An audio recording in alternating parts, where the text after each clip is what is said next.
Vamos lá, mais um vídeo analisando acusações contra a Igreja Católica. Fazendo uma breve contextualização, né? Eu gosto de plantar alguns mitos ali, de falar alguma coisa meio que errado, mas de propósito, sabe? Conforme eu for vendo os protestantes comprando minha narrativa, eu vou falando que não, eu menti mesmo, de propósito, para vocês verem o meu vídeo e replicar. Então, falei, não lembro se num vídeo aqui, ou acho que estava junto com o Cristiano Macabeus e com o Robson. Falei, não, a Igreja Católica acredita solos magister. E por acaso no último vídeo que eu estava fazendo react, né, o pastor, suposto pastor, falou que não, a igreja acredita no solos magistério. Ele comprou minha versão, que legal. Mas eu nem tinha tocado, né? Que eu sei que é errado, porque são 3 fontes realmente da igreja, né? Que é a tradição escrita, que é a Bíblia, e não tem outra. A tradição oral, mencionada pelos próprios apóstolos, o desejo deles falarem pessoalmente, e nós vamos ver essa tradição oral nos escritos dos primeiros séculos. Mas só que não é uma fonte confiável. E você, Pedro Bol, você é uma fonte confiável, né? Você é uma fonte 100% excelente, né?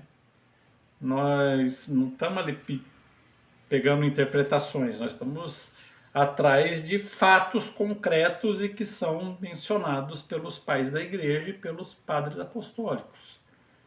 Aquela primeira geração de católicos depois dos apóstolos. Uma coisa é eles interpretar e fazer uma interpretação errada, outra coisa é eles narrarem fatos, né? Então esses fatos narrados pelos primeiros apóstolos, pela primeira geração de católicos após os apóstolos, isso sim é uma fonte confiável de doutrina, não de doutrina, mas narrativa histórica. Que aí vem a terceira fonte, que é o magistério, que atua como intérprete. E a interpretação, que não é colocando coisas novas, revelações novas, mas essa interpretação desses fatos pelo Sagrado Magistério, isso é uma fonte de doutrina. Mas não porque vai acrescentando coisas, é coisa que sempre foi crida e sempre foi aceita, e o magistério apenas explica. Mas vamos lá para as 10 heresias da igreja. Cadê o áudio? Deixa eu ver se eu aumento o som aqui.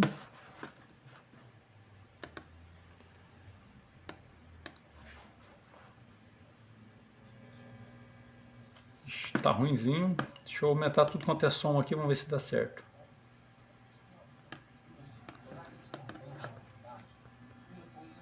É chamar o sacerdote como papa de pai, né?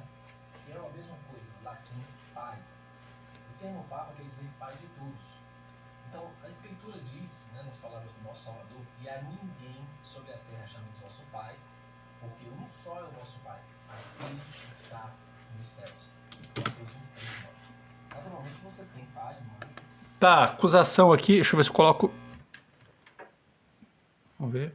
Você chama pai, mãe. Isso. Mas nesse contexto se refere à questão espiritual. Você chamar. Não se refere à questão espiritual. Pai e mãe espiritual, não. É pai como título honorífico. Da mesma forma que chama pai de chama Abraão, chama Moisés, chama, sei lá, o próprio Josué, alguma coisa assim, de pais. Os fariseus estavam querendo ser chamados de pais também. Então a mentira começa por aí. A premissa está errada. Não é pai espiritual. É pai como título honorífico. Mas só que padre não é título honorífico? Com certeza que não. Porque o sacerdócio, ele é um sacramento de serviço. Um sacerdote de pai espiritual, o papa de pai de todos os pais espirituais. Isso é contrário aos ensinamentos do nosso Salvador. Só há um Pai, que é aquele que está no céu. Por isso que o Messias também reiterou para o jovem rico quando diz: bom, só o Pai que está nos céus. A segunda questão é: por que se confeccionam e se veneram tantas imagens de... Pera, vamos lá. Isso daí vem da tradição judaica. A tradição judaica tem uma rica iconografia, tem iconografia com sentidos muito... com uma catequese muito intrincada nos símbolos presentes ali naquela iconografia, da mesma forma que os católicos. Então, as imagens é de um tempo em que para você ter uma Bíblia, você tinha que esperar 10 anos, dependendo, 20 anos. Você encomendava a Bíblia hoje, daqui 20 anos você tem uma. E para pagar uma Bíblia, deixa eu fazer uma conta aqui por cima, deixa eu ver, mais ou menos 4 vezes 10, 40, 80, mais de 100 mil reais seria uma Bíblia. Seria o preço de um carro hoje em dia, mais ou menos. Pra você ter uma Bíblia. Porque dependia do trabalho de um monge que ficaria copiando letra por letra à mão. Então a iconografia ela serve para ter uma catequese e ao mesmo tempo uma alta cultura, né? Quando nós falamos de alta cultura, a própria iconografia é um elemento de alta cultura. Faz com que as pessoas simples, ignorantes, até analfabetas, lá da Idade Média, com base nessa iconografia, com base no conhecimento sobre esses símbolos, esses sinais, que a palma, o que significa palma na mão, olhando para que lado que está aquela iconografia, o que ela carrega na mão, o que ela carrega, o cenário atrás, o que significa, faz com que qualquer pessoa da Idade Média, mesmo analfabeta, tenha muito mais cultura do que uma pessoa de nível superior hoje em dia. Então essa alta cultura, ao mesmo tempo, salvou, desenvolveu, fez com que as pessoas se desenvolvessem também em outros aspectos, não só no religioso. A iconografia foi e continua sendo uma necessidade de transmitir a fé apesar das escrituras, ou mesmo que não tenha as escrituras. Lá nos Estados Unidos mesmo, eles contam a história que os vitrais das catedrais eram chamados de Bíblia dos pobres.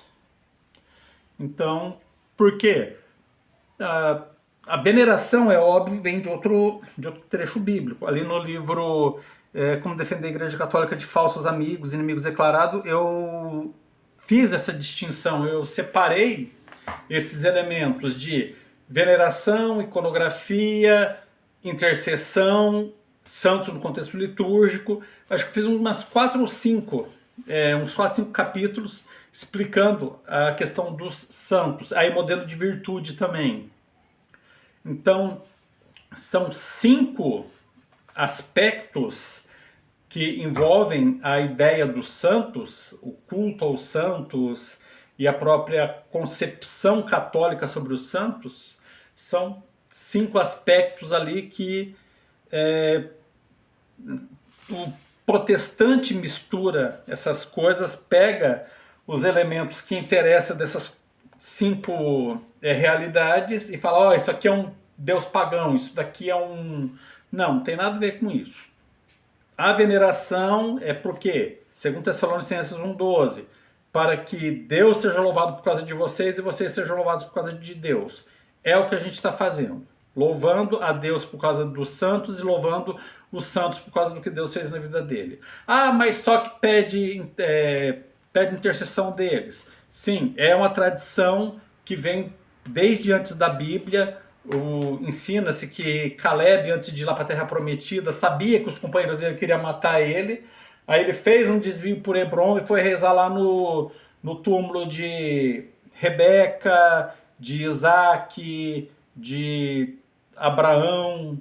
Abraão não, acho que Abraão eles inclusive os nomes lá bem peculiares, né, judeus, eles falam Abraham, Vichak, que é o Isaac, Revka, que é a Rebeca, e por aí vai. Revka, não sei se eu falei Revka o outro nome, mas é Rebeca o outro nome, mas é Rebeca. Então, Revka, Abraham, Vichak. Tá, foi rezar lá pedindo a intercessão deles. E ele foi atendido pela intercessão deles. A tradição nos traz que o mar se abriu não por causa do cajado de Moisés, mas por causa dos ossos de José do Egito que estava lá na frente. E pela intercessão de José do Egito que o mar se abriu. Então são várias coisas que nós recebemos que vocês não fazem ideia do que seja. Então isso daí é simplesmente um palpiteiro. Fala que verdade revelada, mas não sabe o que foi revelado. Não sabe como que o povo da época recebeu essa revelação. E está interpretando com olhos e com critérios de hoje em dia, depois de uma reforma protestante, aceitando o que os reformadores, meros homens, falaram que é verdade. Mas, tá, vamos para outra. Escultura. O apóstolo Paulo, né, que é altamente considerado no seio católico, ele dizia: sendo nós, pois, geração do Criador, não devemos pensar que a divindade, ou seja, o Pai Celestial, seja semelhante ao ouro, ou à prata, ou à pedra esculpida pela arte e imaginação do homem. Atos 17, 29. Então Paulo faz uma crítica à confecção de imagens de escultura. Não é confecção de imagens e não existe esse termo imagem de escultura. O que é uma imagem de escultura? Uma imagem de escultura que eu saiba é alguém que vai lá e desenha, pega uma escultura aqui e desenha a escultura. Vai lá, bate uma foto da escultura. Isso é uma imagem de escultura. Agora, quando Paulo está falando, o termo que a gente deve prestar atenção não é nem ouro, nem prata, nem pedra, nem esculpida, é imaginação. É isso daqui, ó. Que Deus criou o ser humano e não o ser humano criar deuses para adorar. Isso daqui é uma condenação à idolatria, que é colocar outro ser criado no lugar de Deus. E isso a igreja não faz? Com certeza que não. Por quê? Porque o católico pega toda essa devoção aos santos e tem pelos santos a devoção porque por causa do que Deus fez na vida deles e louva a Deus pelo que Deus fez na vida dele e louva os santos pelo que permitiram que Deus fizesse na vida deles. Então isso daqui o culto aos santos também é teocêntrico, o culto aos santos também é cristocêntrico e não estamos adorando outros deuses. É um salto indutivo medonho achar que porque nós louvamos o nome dos santos, como manda em 2 Tessalonicenses 1,12, porque nós celebramos a memória dos santos, como Jesus manda lá, não se acende uma vela para colocar embaixo do alqueire, mas para colocar no candelabro para iluminar a sala toda. Vós sois a luz do mundo. Então é isso, a gente simplesmente está obedecendo o que Cristo falou, o que Paulo falou, e qualquer outra coisa é palpite. Intercessão dos santos, tá lá em 2 Macabeus, você não aceita Macabeus, azar o teu. O povo da época aceitava, lia, entendia e tinha aquilo lá como verdade divinamente inspirada. Tanto que o livro de Macabeus é muito citado na Bíblia. Naquele meu livro, O Índice das Mentiras contra a Igreja Católica, eu coloquei uma lista gigantesca de citações do Deuterocanônico no Novo Testamento, que é uma lista que o Carlos Ramalhete fez. Mais o que? Ah, sim, no próprio Evangelho, né? Quando Jesus Cristo fala Eli, Eli, lama sabachthani, igual eu falei da vez passada, no último vídeo. O povo, ele está clamando Elias, vamos ver se Elias vem salvá-lo. O povo na época acreditava nisso, sabia disso? E não tem autorização nenhuma, não tem proibição na Bíblia. E a comparação dessas imagens com o Criador ou a divindade no céu, isso é inaceitável diante das Escrituras e nenhum dos apóstolos praticou tal coisa. O apóstolo não, mas o Lucas evangelista sim. Além de médico, historiador e outras coisas, o Lucas também ele era pintor, escultor e deixou uma iconografia bem importante. Ele mandou algumas iconografias para retratar como seria Maria, mãe de Jesus, que é Nossa Senhora de Jerusalém. Mandou algumas imagens lá para retratar como que era Jesus. Então, o Lucas, ele não era apóstolo, tá certo, mas ele fez isso aí sim. Ele era pintor e pintava ícones E eles religiosos. eram contra isso. O próprio João diz: filhinhos, guardai-vos dos ídolos. A terceira coisa é o batismo infantil. Por que se batizam infantes, né, bebês? Para ser batizada, uma pessoa precisa crer. Marcos 16:16. Pera lá, vou lá pegar a Bíblia, só um segundinho.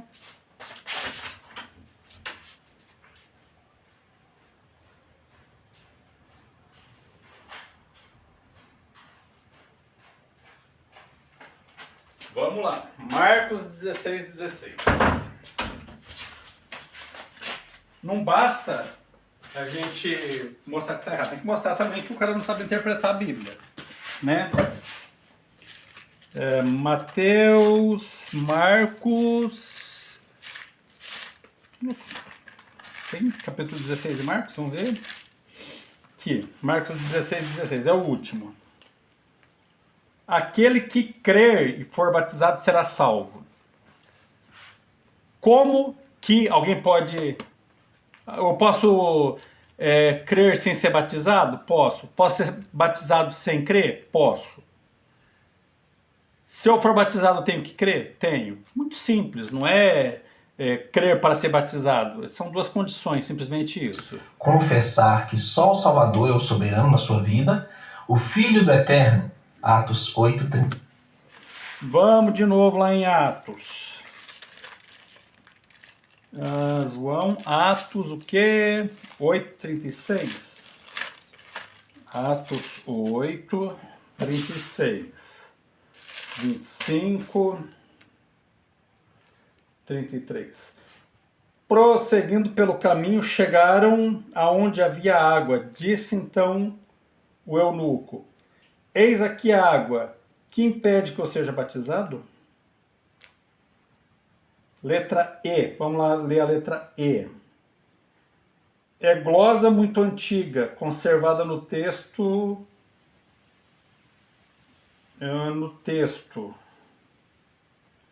Oct. Acho que é Octa isso aqui. E inspirada na liturgia batismal. Filipe disse: se crês que de todo o coração é possível. E ele respondeu: creio que Jesus é filho de Deus. Vamos ler um pouquinho para trás então. Eu te pergunto, de quem diz isto o profeta? De si mesmo ou de outro? Abrindo então a boca, partindo deste trecho de escritura, Filipe anunciou a boa nova de Jesus. Aí eu pergunto, na outra passagem, se eu não me engano, Paulo, né, o carcereiro lá, aquela passagem do carcereiro, que foi batizado ele e a família toda dele. Quantos anos tinha esse carcereiro? Se alguém morava com ele, além da esposa, provavelmente os filhos, então os filhos estavam ali no máximo na idade do bar mitzvah, 12 anos. Então temos ali crianças no meio.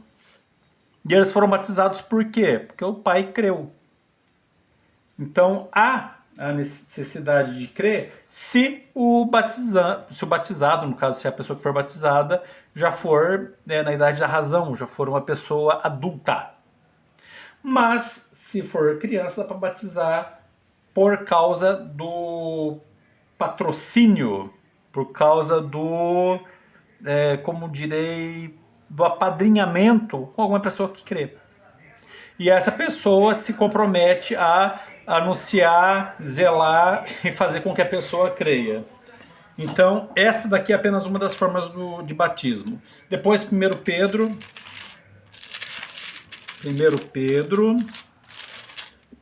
3:21. 3:21. Aquilo que lhe corresponde é o batismo que agora vos salva, não aquele que consiste na remoção da imundície do corpo, mas no compromisso solene da boa consciência para com Deus pela ressurreição de Jesus Cristo. Isso daqui é simplesmente a participação desse mistério. Não precisa... Aliás, acreditar que o batismo é só para quem professa a fé é uma forma de pelagianismo, né? Então o batismo é para todos e ele que nos livra da mancha do pecado, e depois para nós sermos reintegrados ali de novo na igreja, se pecarmos de novo, né, nós temos que confessar como confessavam lá para os apóstolos, lembra? Que as pessoas vinham de longe para confessar, tá lá em Atos dos Apóstolos, procura esse que você vai achar. 38.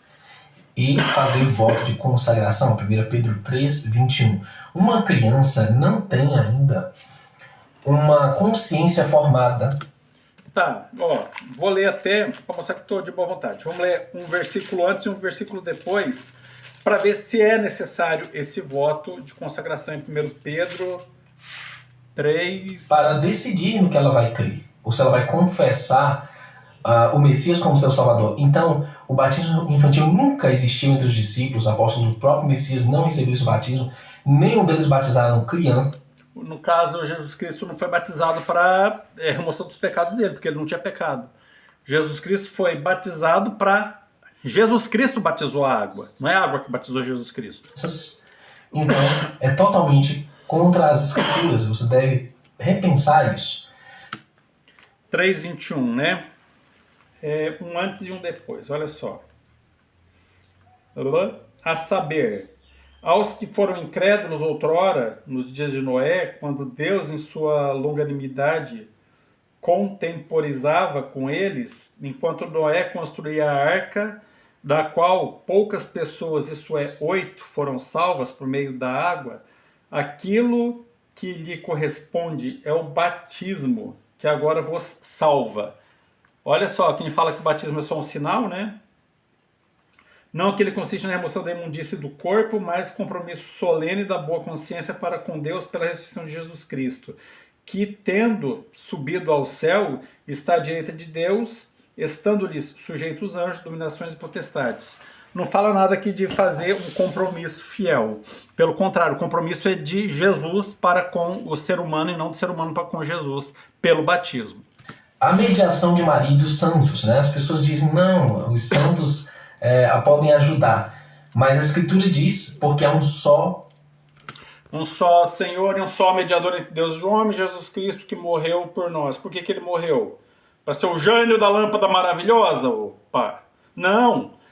Jesus Cristo morreu para que nós tenhamos acesso, quando da nossa morte e ressurreição, contemplarmos a face de Deus. Entendeu? É só por isso.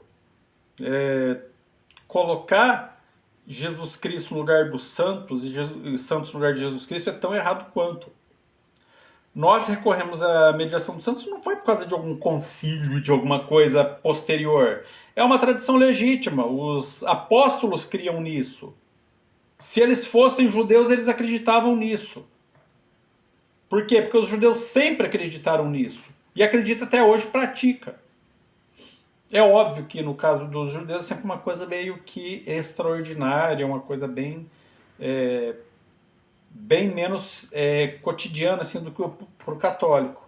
Só que eles acreditam e, digo mais ainda, lá na cruz, Eli, Eli, lama sabachthani, ele clama por Elias, vamos ver se Elias vem salvá-lo.